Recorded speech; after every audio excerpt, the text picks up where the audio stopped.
Nak, kamu harus kuliah kedokteran. Dulu mama juga ingin kuliah kedokteran, tetapi karena ngurusin kamu, mama nggak terus kuliah. Kalimat itu terdengar penuh kasih. Tetapi, apakah itu mimpi anakmu?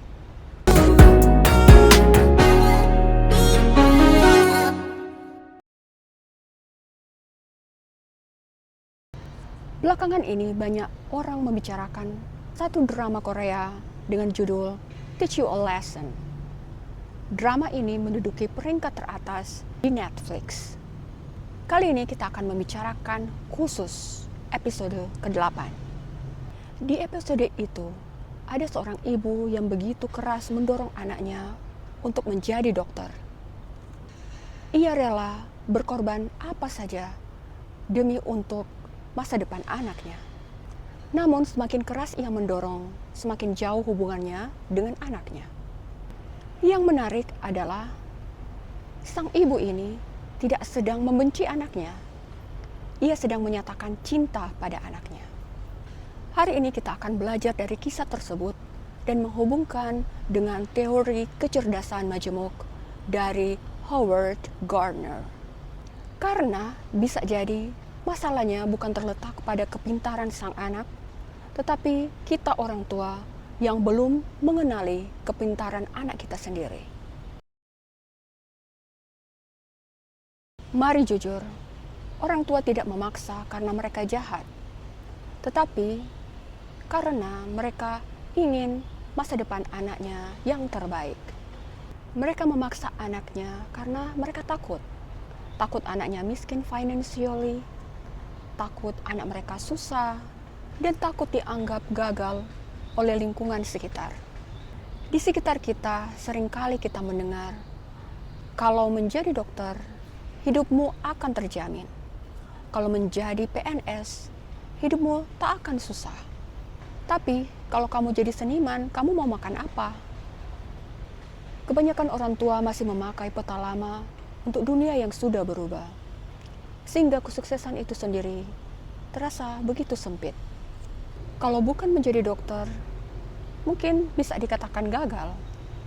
Dan kalau tidak menjadi PNS, berarti itu kurang hebat. Padahal kenyataannya tidak sesederhana itu. Di episode 8, sang ibu yakin bahwa menjadi dokter adalah jalan yang terbaik. Ia mengatur jadwal, mengatur les tambahan, mengontrol nilai, bahkan menentukan masa depan anaknya. Dari luar itu terlihat seperti pengorbanan sang ibu.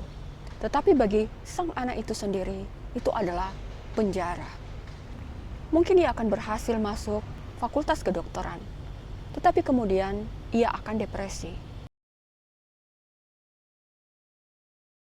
Nah, disinilah teori dari Howard Gardner menjadi sangat menarik.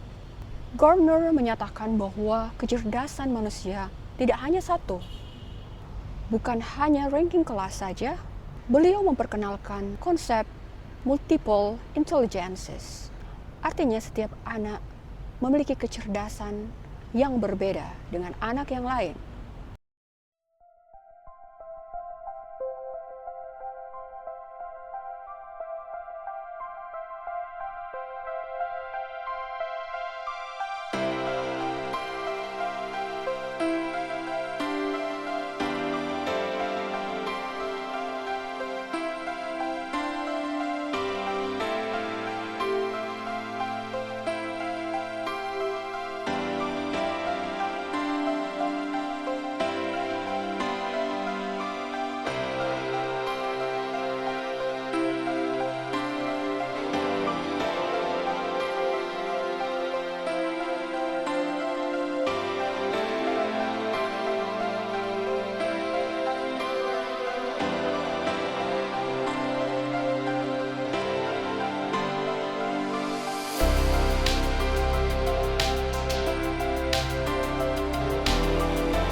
Bayangkan begini, jika seekor ikan dinilai berdasarkan kemampuannya untuk memanjat pohon, maka seumur hidupnya dia akan dianggap bodoh. Masalahnya bukan terletak pada ikannya, tetapi terletak pada cara kita mengukurnya. Begitu juga terhadap anak. Jika anak dipaksa untuk menjadi dokter, sedangkan interestnya atau kepintarannya untuk menjadi seorang musician, maka ketika dia menjadi dokter, dia akan tidak terlalu bersinar. Tetapi ketika ia diberikan ruang untuk berkarya, ia bisa bersinar dengan luar biasa. Lalu ada pertanyaan di sini. Apakah orang tua tidak bisa mengarahkan anak? Itu harus. Ada perbedaan yang sangat besar antara mengarahkan dan mengendalikan.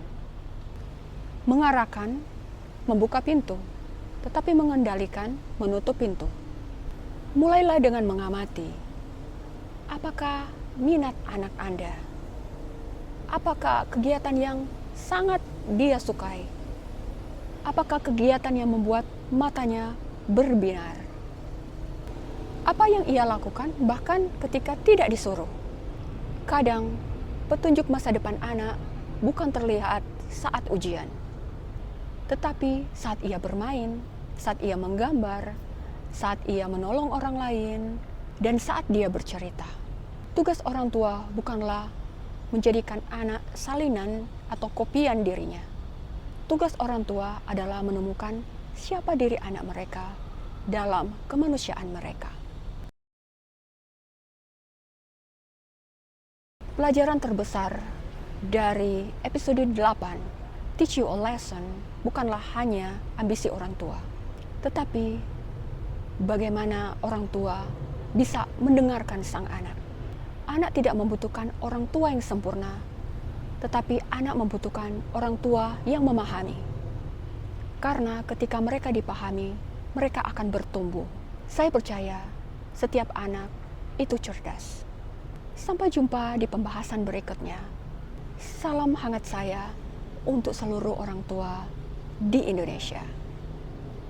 Semoga bermanfaat. Thank you.